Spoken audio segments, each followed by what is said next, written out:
નમસ્કાર વાળા ખેડૂત મિત્રો, અત્યારે આપણે આ જૂનો ઓંબાને મોહર હતો તે વિડીયો મારફતે જોઈ શકતા હશો અને આપણે દવાનો સ્પ્રે આપ્યા પછી ઓંબાને નવો કેટલો મોહર બેસી ગયો છે તે વિડીયો મારફતે આપ જોઈ શકતા હશો કે ઓંબાને મોહર એક જ વાર લાગે। ખરેખર આવું કંઈ હોતું નથી। જો આપણે એને ટ્રીટમેન્ટ આલીએ તો 100% આપણને રિઝલ્ટ મળતું હોય છે।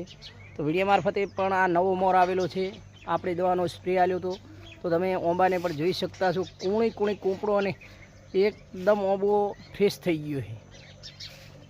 અત્યારે આ આંબાને નમસ્કાર વાળા ખેડૂત મિત્રો, અત્યારે આપણે આ જૂનો ઓંબાને મોહર હતો તે વિડીયો મારફતે જોઈ શકતા છો અને આપણે દવાનો સ્પ્રે આપ્યા પછી ઓંબાને નવો કેટલો મોહર બેસી ગયો છે તે વિડીયો મારફતે આપ જોઈ શકતા હશો કે ઓંબાને મોર એક જ વાર લાગે।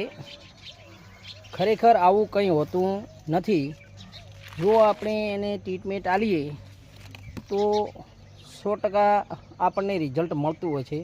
તો વિડીયો મારફતે પણ આ નવો મોર આવેલો છે, આપણે દવાનો સ્પ્રે આલ્યો હતો તો તમે ઓંબાને પણ જોઈ શકતા છો। કૂણી કૂણી કૂંપળો અને એકદમ ઓંબો ફ્રેશ થઈ ગયો છે।